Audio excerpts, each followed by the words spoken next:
Segundo livro dos Reis, capítulo 4.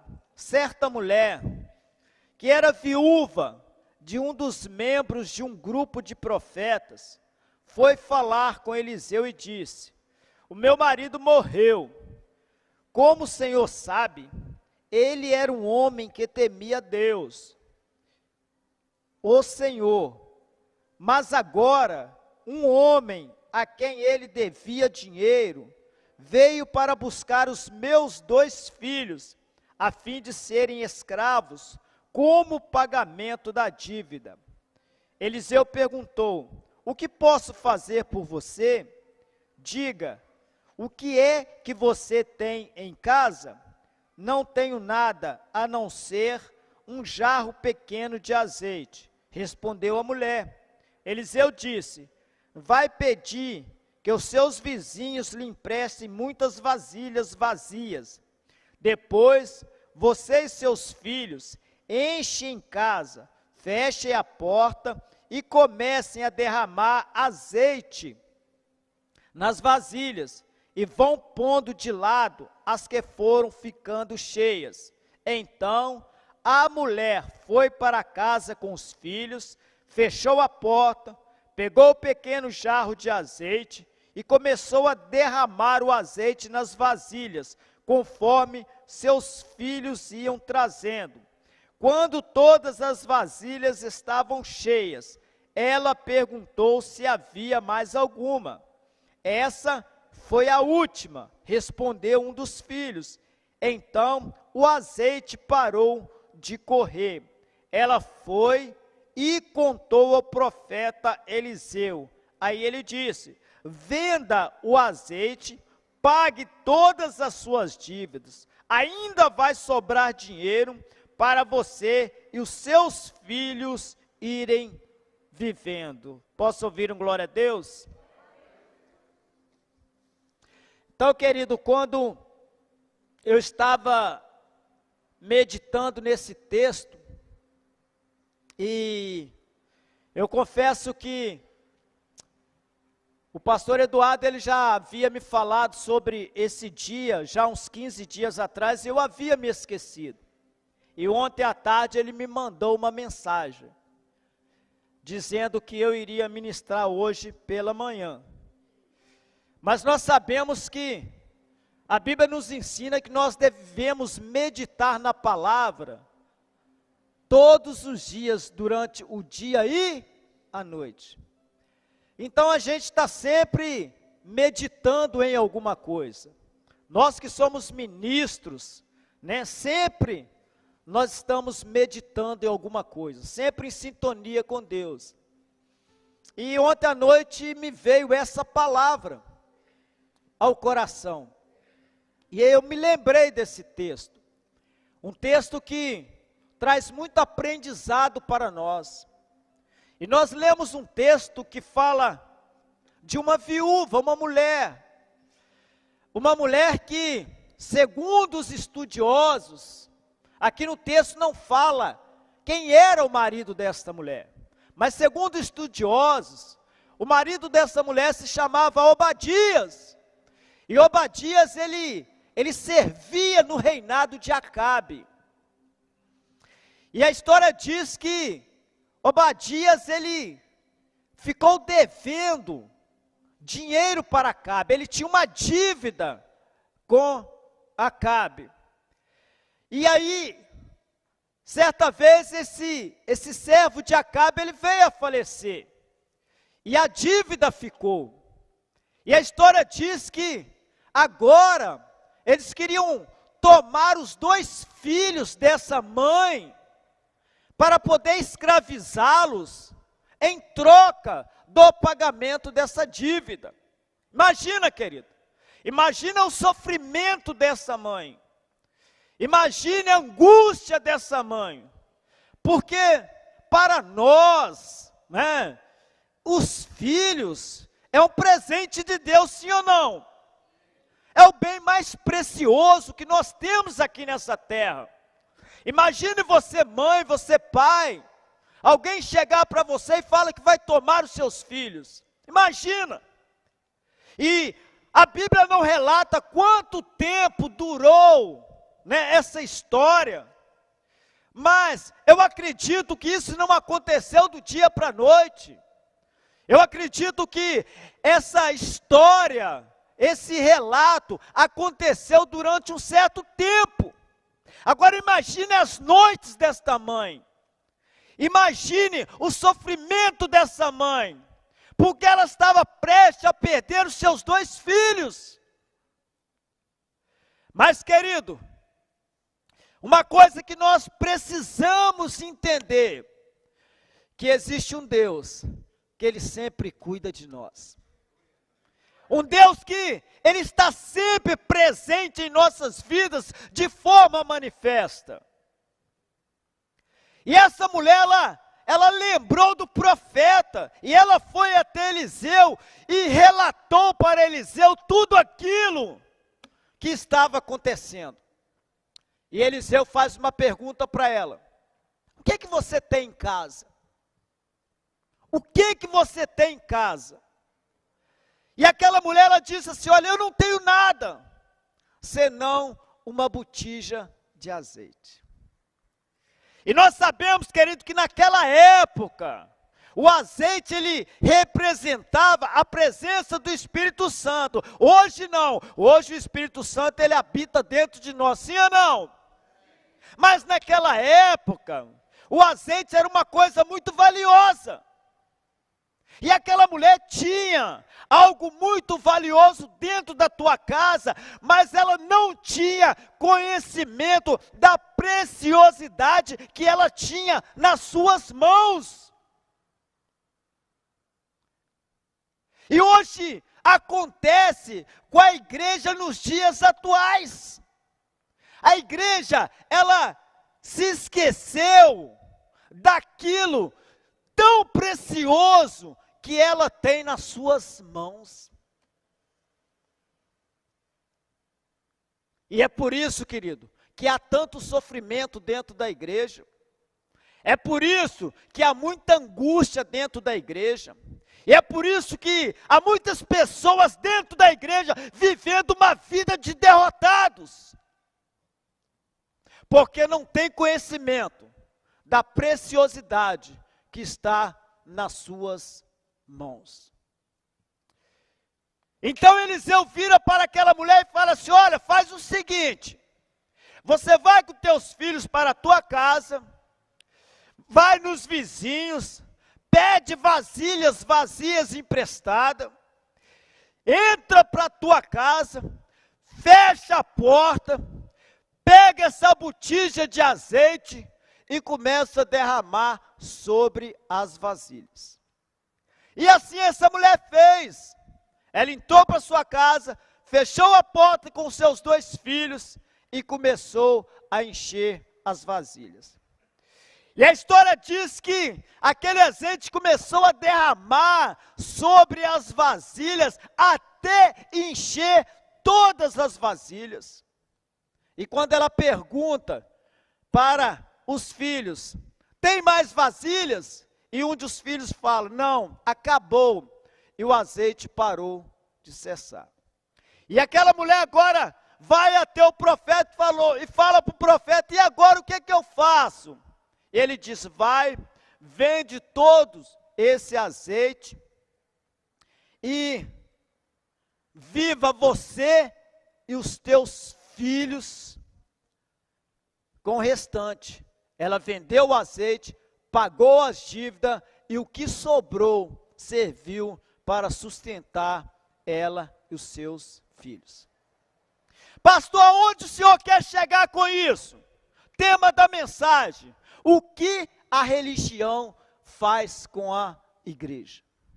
O que a religião faz com a igreja?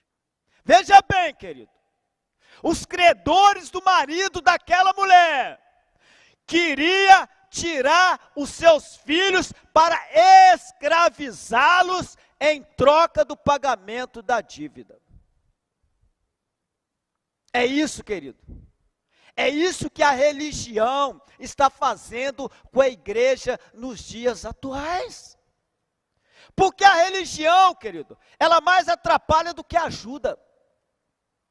A religião, ela mais destrói do que dá vida. A religião, ela tem sido o fracasso da igreja nos dias atuais. A religião, querido.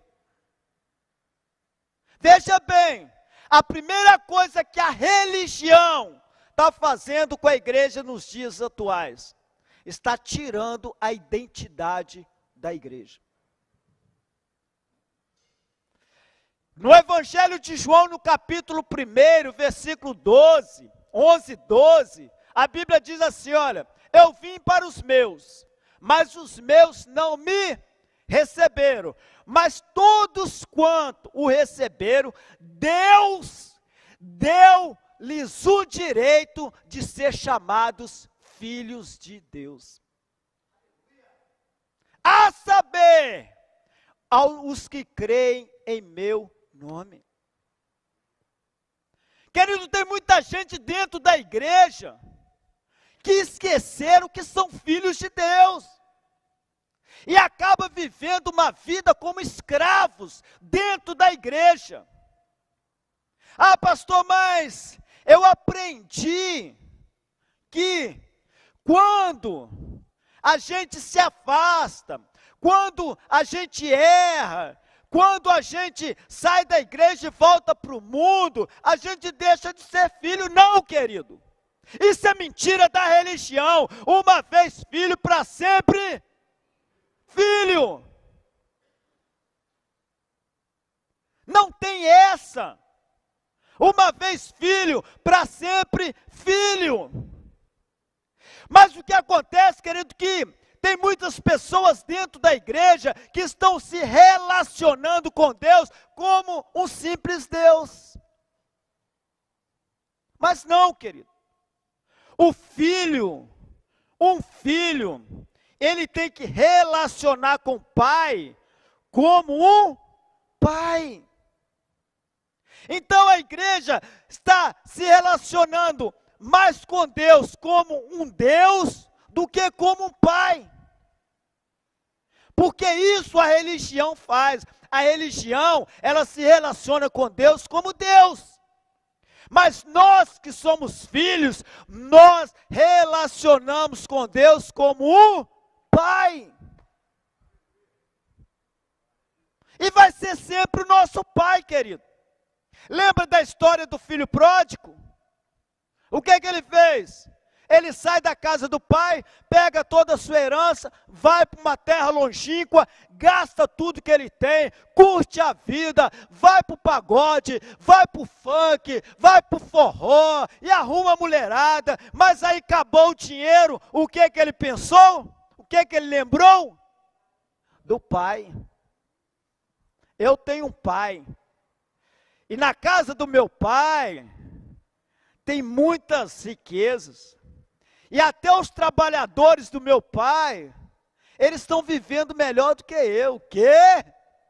Eu vou voltar para a casa do meu pai. E quando chegar lá, eu vou falar, pai, eu não sou digno de te chamar de pai. Mas faça comigo como de um dos seus trabalhadores. O que o pai fez? Colocou ele como um trabalhador? Foi isso? Foi. O pai botou ele para fora? O pai rejeitou ele? O que o pai fez? O pai o abraçou. Colocou sandália nos seus pés. Colocou o anel de herdeiro nos seus dedos. Sabe por quê, querido? Porque quem é filho jamais deixará de ser filho. Só que por causa da religião, tem muitas pessoas lá fora que acham que não são mais filhos, que acham que Deus o abandonou, que acham que Deus não quer mais eles. não acham que Deus não aceita mais ele. Isso é mentira da religião, querido. Deus te aceita do jeito que você é, a hora que você quiser. Deus, ele está sempre de braço aberto para poder te abraçar e te chamar de meu filho, a quem eu tenho prazer. Religião, querido. A religião é uma praga que está destruindo a igreja nos dias atuais. Deus não nos chamou para ser religiosos, querido. Deus não nos chamou para ser religiosos, querido. Deus, ele nos chamou para uma grande missão. Foi para isso que Deus, ele te chamou. Só que por causa da religião, a igreja está perdendo a sua identidade.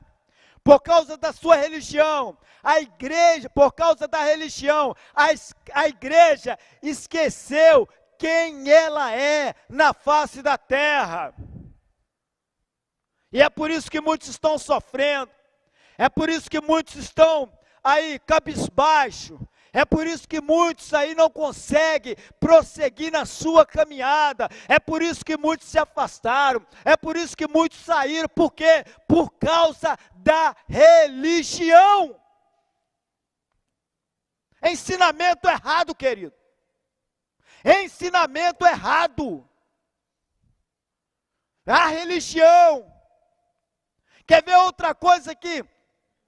A religião está tirando da igreja a autoridade. A autoridade.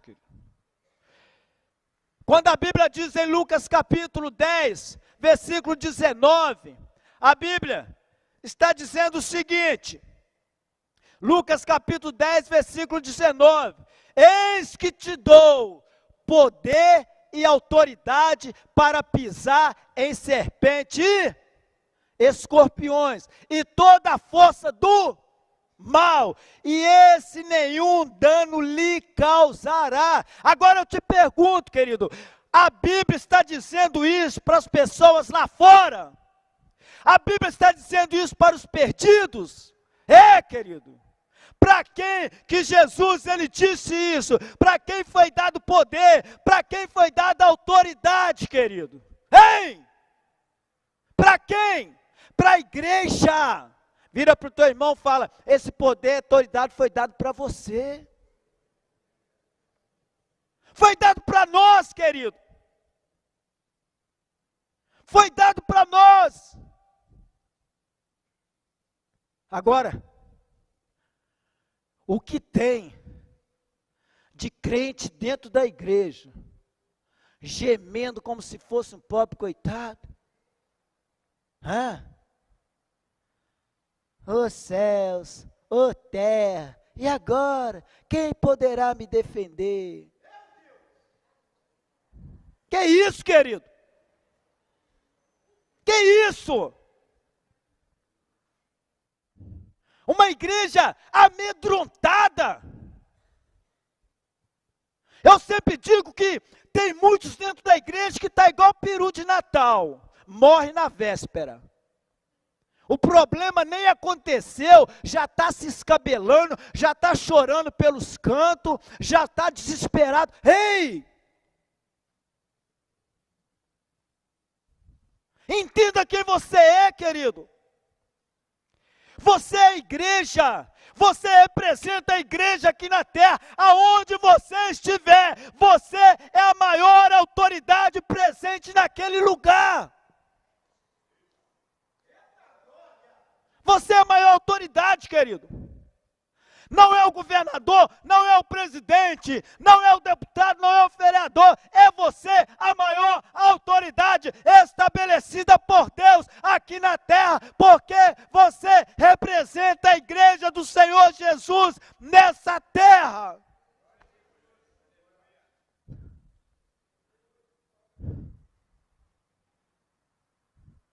Um dia desse, uma vizinha de trabalho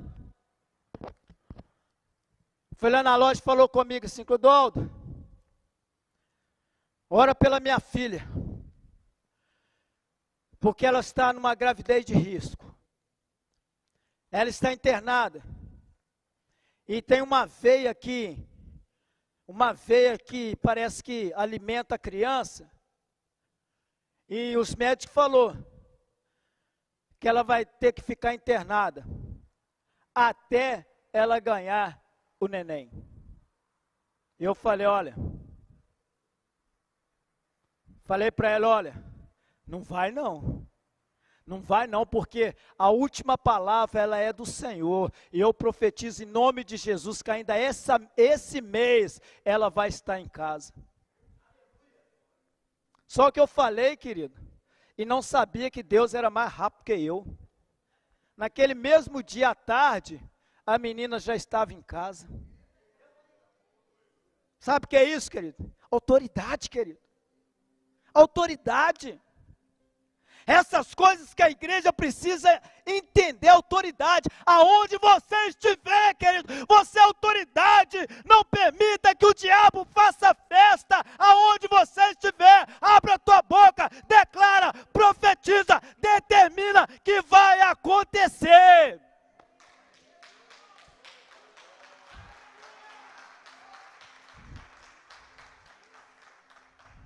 Outra vez a irmã falou, pastor, ora para mim, porque eu vou mudar para um lugar, e naquele lugar só tem gente da curimba, só tem treva. Eu falei, minha irmã, eu posso até orar, porque é meu dever orar, mas não precisa não, porque o Espírito Santo de Deus, ele habita dentro de você também, e você tem autoridade. Para aonde você chegar, o mal vai ter que sair, porque você é luz, e a luz as trevas não podem ficar onde tem luz. Então abra a tua boca, declara, porque quem vai mudar daquele lugar é aquele pessoal todo. Autoridade, querido, autoridade. Não somos nós que temos que ter medo do diabo, não, o diabo que tem que ter medo de nós. É ele, querido. É ele que tem que sair correndo na hora que a gente chegar. Não é a gente se encolher, não.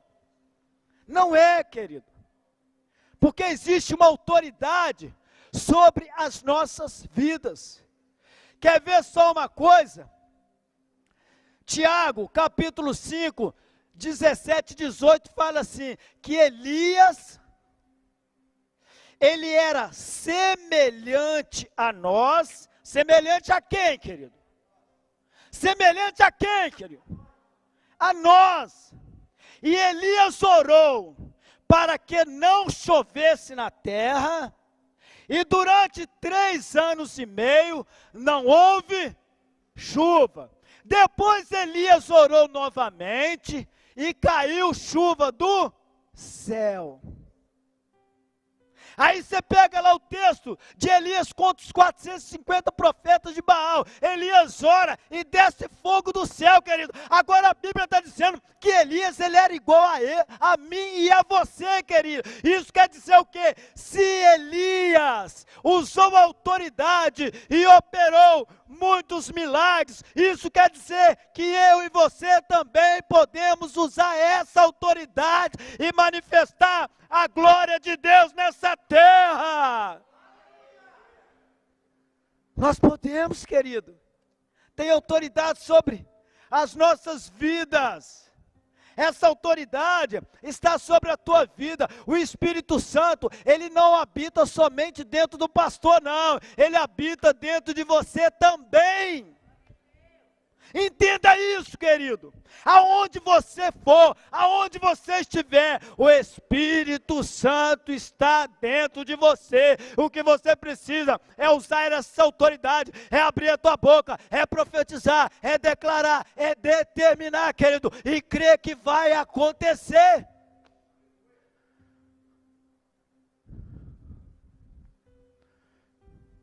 Ah, querido, depois que eu entendi isso, querido, não tem nada que tira o meu sono.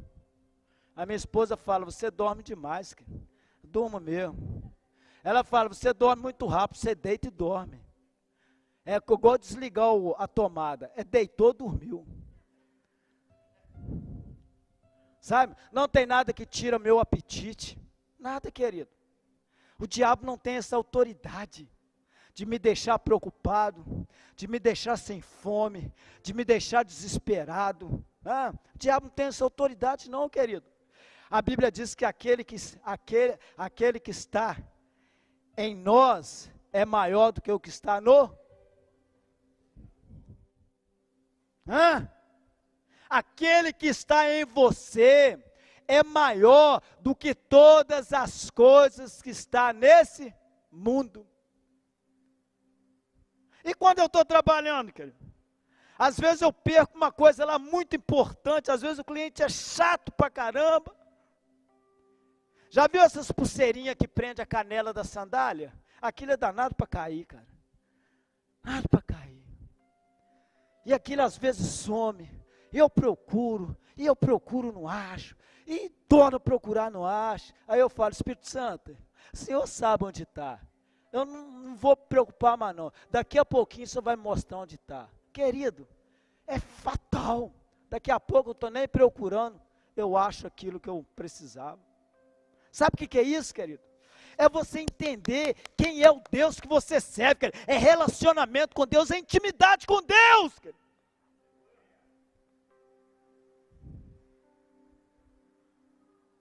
Presta bem atenção, querido. Não são lágrimas que vai convencer a Deus de te dar aquilo que você quer, sabe por quê? Porque Deus já está convencido que Ele já te deu tudo aquilo que você precisa através da obra consumada da cruz.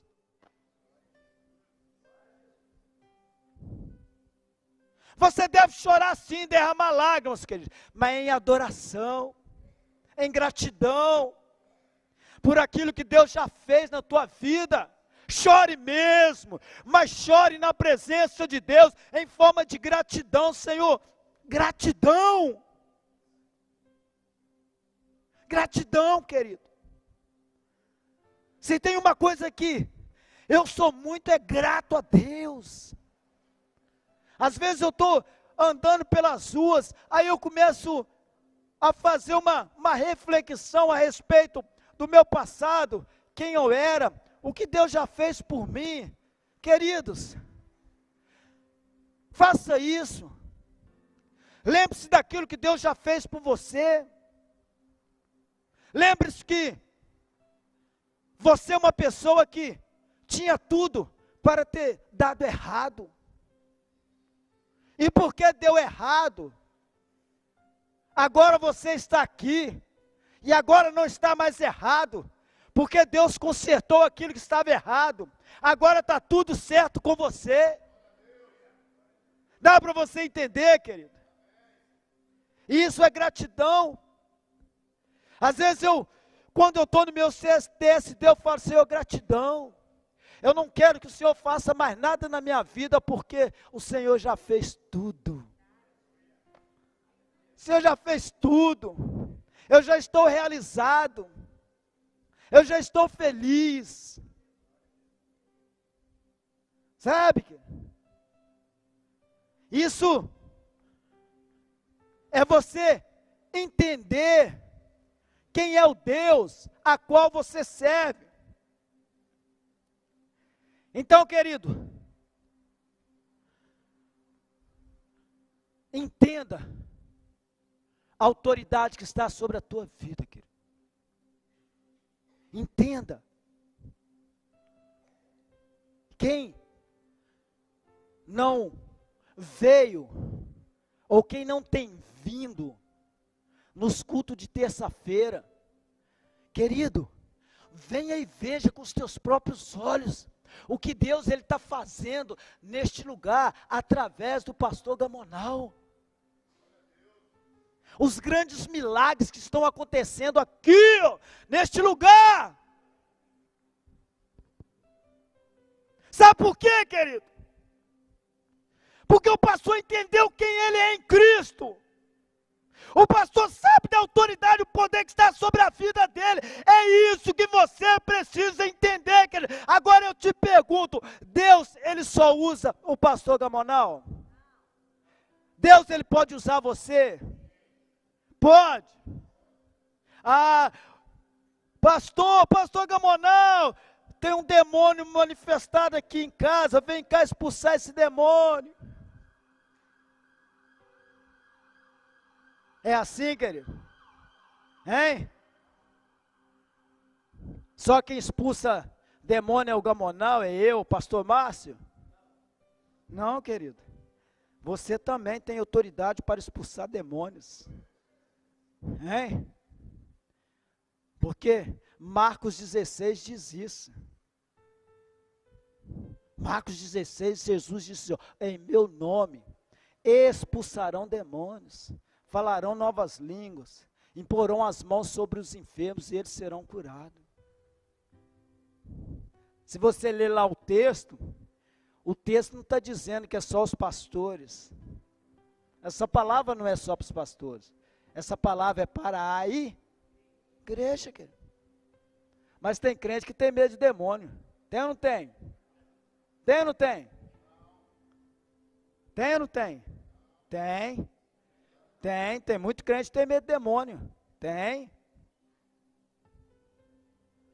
Uma vez eu e minha esposa estava numa sala para expulsar um demônio. E devia ter umas 20 pessoas. Inclusive tinha muitos crentes, tinha alguns crentes. O demônio olhou para minha esposa e falou assim, eu vou te matar! Quando o demônio falou isso, querido, que eu abri meus olhos, não tinha ninguém na sala mais. Tinha vazado gente pela janela, pelos portão, sumiu todo mundo.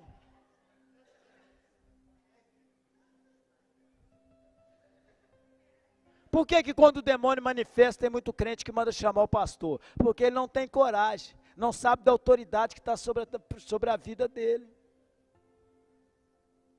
Porque ele acha que o demônio é expulso através do nome dele, não é no nome de Jesus, querido.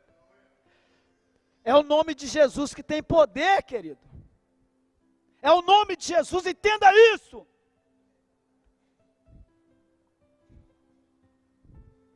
Então não vai ligar 3 horas da manhã para o pastor Márcio, para ele expulsar um demônio. Não, porque essa hora o pastor Márcio está dormindo igual um doido. Está dormindo igual uma pedra. Não vai, não, expulsa você mesmo. Tem autoridade. Porque existe poder dentro de você. Existe, querido. É o Espírito Santo que habita dentro de você. E a autoridade está nele. O poder está nele. A Bíblia diz que quando você fala, é Deus falando através de você. Então seja ousado. Seja ousado. Não tenha medo diante da circunstância. Seja ousado. Abra a tua boca e creia que vai acontecer.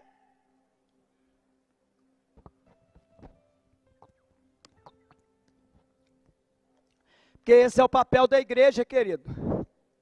Esse é o papel da igreja. Quer ver outra garantia, querido? Mateus capítulo 16, versículo 18. O que Jesus disse para Pedro: Pedro, tu és pedra, e sobre esta pedra edificarei a minha igreja, e as portas do inferno não prevalecerão contra a igreja do Senhor, querido. As portas do inferno não podem prevalecer contra a tua vida. Não pode, querido.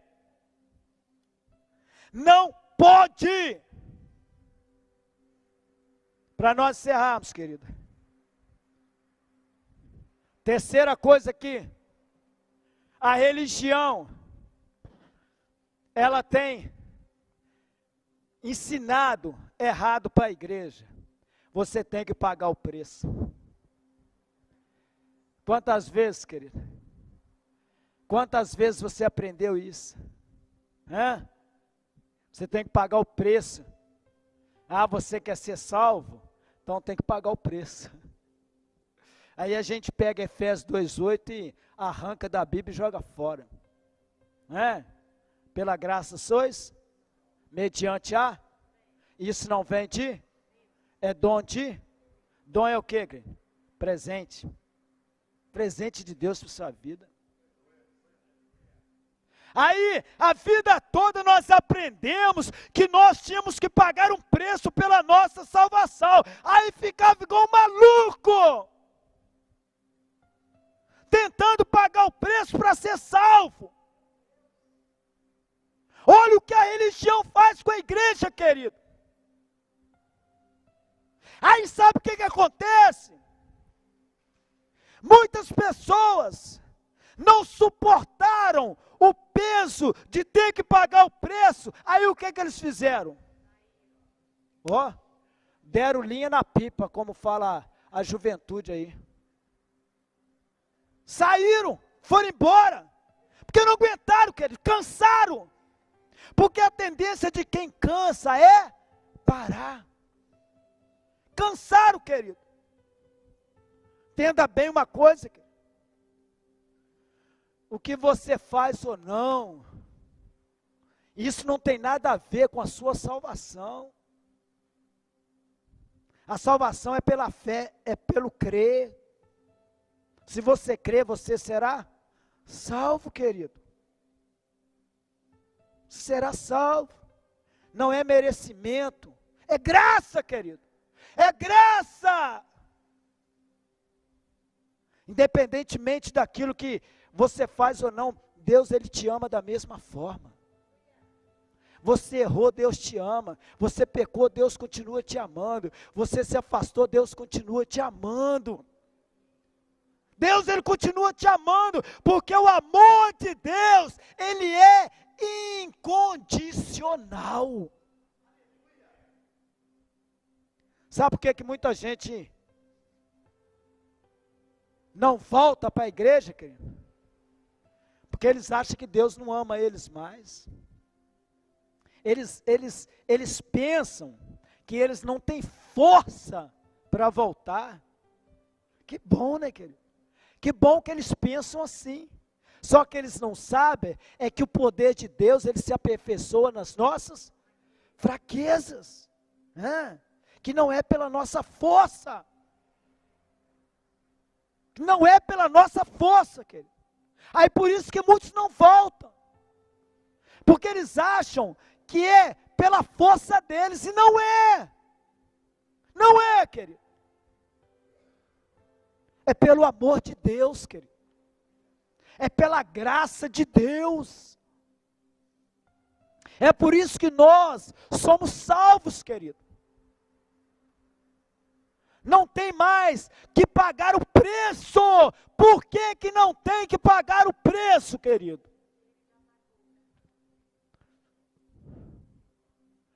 O que a gente entende por aquilo ali?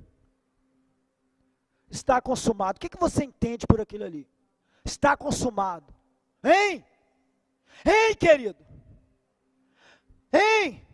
Eu te pergunto, querido, nós estamos inventando alguma coisa aqui? Nós estamos pregando heresia aqui, querido? A palavra está lá, ó.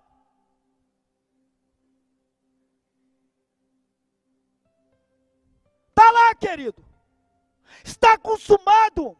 O preço já foi pago. Quer ver outro exemplo, querido? O que está escrito em João 3,16? Porque Deus amou o... Você faz parte desse mundo? Hein? De tal maneira que deu seu único filho unigênito. Querido, quer preço maior do que esse? Para que todos aqueles que nele não, mas tenha a vida eterna. Quer ver outro exemplo, querido? Romanos capítulo 8, versículo de número 32, aquele que nem ao seu próprio filho poupou, mas antes o entregou por todos nós, não nos dará também todas as coisas? Oh, meu Pai, o que está de errado nisso, querido? Jesus, ele foi entregue para pagar todas as nossas dívidas. Bate a mão no peito, querido, e diz: eu não devo mais nada, porque Cristo já pagou por mim. Eu não tenho que pagar o preço, querido. O preço já foi pago, você é livre, querido, não existe. Romanos capítulo 8 diz que nenhuma condenação em Cristo.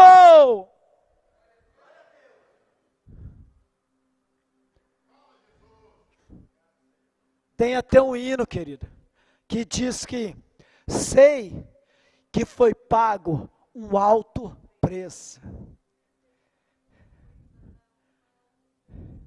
A gente louva isso, a gente lê, né, que está consumado, as pessoas sabem, né, que Jesus foi sacrificado em nosso lugar, mas ainda querem pagar o preço, ainda fica igual um doido querendo pagar o preço, para convencer a Deus que eles merecem ser abençoados.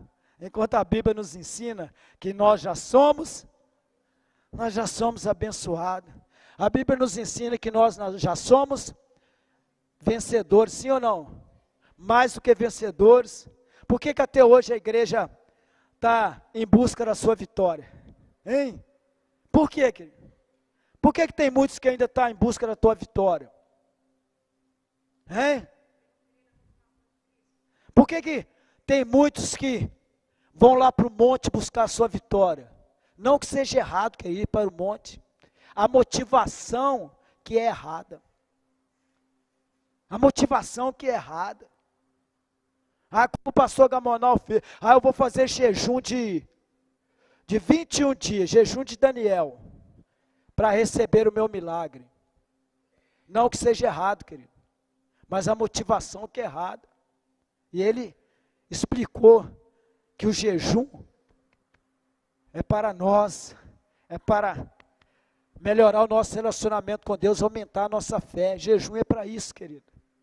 Ele explicou, bem explicado aqui. Então, por que tem gente, né, que até hoje está pagando o preço por causa de uma resposta de Deus? Irmão, eu vou pagar o preço porque eu preciso de uma resposta de Deus. Querido, a resposta já foi dada na cruz. O que você precisa agora é responder essa resposta que já foi dada na